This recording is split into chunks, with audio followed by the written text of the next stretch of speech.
அனைவரையும் சுவையான வாழ்க்கைக்கு வரவேற்கிறேன். இன்னைக்கு நம்ம பார்க்க போகிறது ரொம்பவே பாரம்பரியமான இரும்பு சத்து நிறைந்த சிமிலி உருண்டை தான். இது குழந்தைங்களோட ஆரோக்கியத்துக்கு ரொம்பவே முக்கியமானது.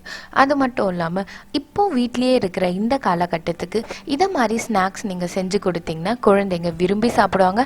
அதே சமயம் குழந்தைங்களோட ஆரோக்கியமும் நல்லாயிருக்கும். இது எப்படி செய்கிறதுன்னு வீடியோவில் பார்க்கலாம் வாங்க. இந்த ரெசிபி செய்கிறதுக்கு முதல்ல 1 கப் ராகி மாவு எடுத்திருக்கேன். இது கூடவே இதுக்கு தேவையான அளவு உப்பையும் சேர்த்துக்கலாம். இப்போ இதை தண்ணி சேர்த்து நல்லா சப்பாத்தி மாவு பாதத்துக்கு நம்ம பிசைஞ்சு எடுத்துக்கலாம். நீங்கள் இந்த சிமிலி உருண்டையில் வெறும் ராகி மாவு மட்டும் இல்லைங்க, கூட வேணும்னா கொஞ்சம் சிறுதானிய மாவையும் சேர்த்து இந்த மாதிரி சப்பாத்தி மாவு மாதிரி பிசைஞ்சு நம்ம சிமிலி உருண்டை மாதிரி பிடிச்சிக்கலாம். இப்போ நம்மளோட மாவு ரெடி ஆகிடுச்சு. இதை நல்லா 2 துண்டாக பிரித்து இதை இப்போ நம்ம தோசைக்கல்லில் போட்டு நல்லா அடை மாதிரி தட்டி எடுத்துக்கலாம். இப்போது தோசைக்கல் நல்லா காஞ்சிடுச்சு. இப்போ இந்த ராகி மாவை நம்ம அப்படியே அடை மாதிரி தட்டி எடுத்துக்கலாம்.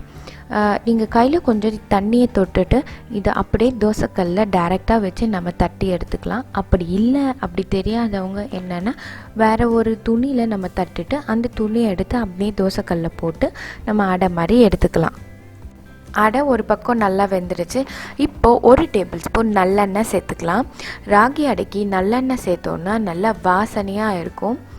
இப்படி 2 பக்கமும் நல்லா திருப்பி போட்டு அடையை வேக வச்சு எடுத்துக்கலாம். எடுத்து இதை ஒரு பிளேட்டில் நம்ம மாற்றி வச்சுக்கலாம். இப்போது எல்லா மாவையும் அடையாக செஞ்சாச்சு. இது நல்லா கொஞ்சம் சூடாகட்டும். அதுக்குள்ளே நம்ம மற்ற பொருட்களை ரெடி பண்ணிக்கலாம். அடுத்ததாக ஒரு 1/2 கப் கருப்பெல் எடுத்திருக்கேன். இப்போ இந்த எள்ளை நம்ம நல்லா வறுத்து எடுத்துக்கலாம். எள்ளு வறுக்கிறதுக்காக ஒரு பாத்திரம் வச்சுருக்கேன். பாத்திரம் காஞ்சதும் நம்ம எள்ளை இதில் சேர்த்து நல்லா எள்ளு பொரிஞ்சு வர வரைக்கும் வறுத்து எடுத்துக்கலாம். இப்போது எள்ளு நல்லா வறுபட்டாச்சு. அடுத்ததாக ஒரு மிக்சி ஜார் எடுத்துருக்கேன். இதில் ஒரு 1/2 கப் வறுத்த வேர்க்கடலையே போட்டுக்கலாம். இது ஏற்கனவே வறுத்த தோல் உரித்து எடுத்து வச்சுருக்கேன். இதை இப்போ இதில் மிக்சி ஜாரில் நம்ம சேர்த்துக்கலாம். இப்போது இது கூட ஏற்கனவே நம்ம வறுத்து வச்சுருந்த எள்ளையும் சேர்த்துக்கலாம். இப்போது இந்த எள்ளையும் வேர்க்கடையிலையும் நம்ம மிக்சியில் போட்டு சும்மா கொரன்னு அரைச்சி எடுத்துக்கலாம். இப்போது இது நல்லா கொரன்னு அரைப்பட்டாச்சு. அடுத்ததாக இது கூட ஒரு 3/4 கப் துருவின வெல்லத்தையும் சேர்த்துருக்கேன். இதில் எந்த ஒரு அழுக்கு தூசி எதுவும் இல்லாத ஒரு நல்ல வெல்லம்.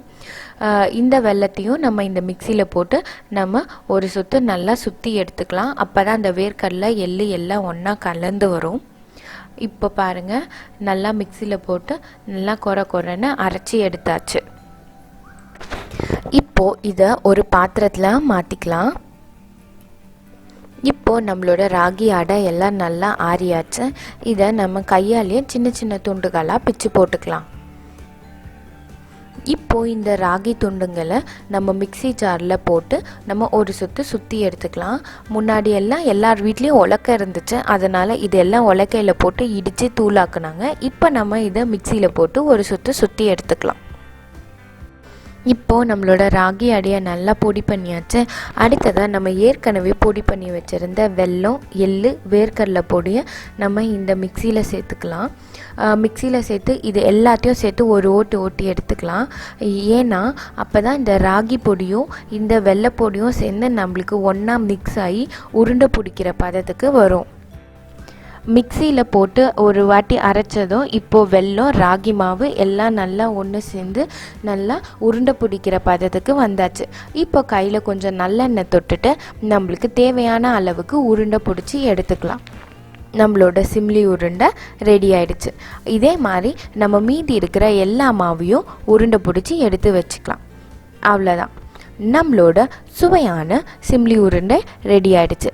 நீங்களும் இந்த ரெசிபியை உங்கள் வீட்டில் ட்ரை பண்ணி பாருங்கள். ட்ரை பண்ணி பார்த்துட்டு எப்படி இருந்துச்சுன்னு எங்களுக்கு கமெண்ட்டில் சொல்லுங்கள்.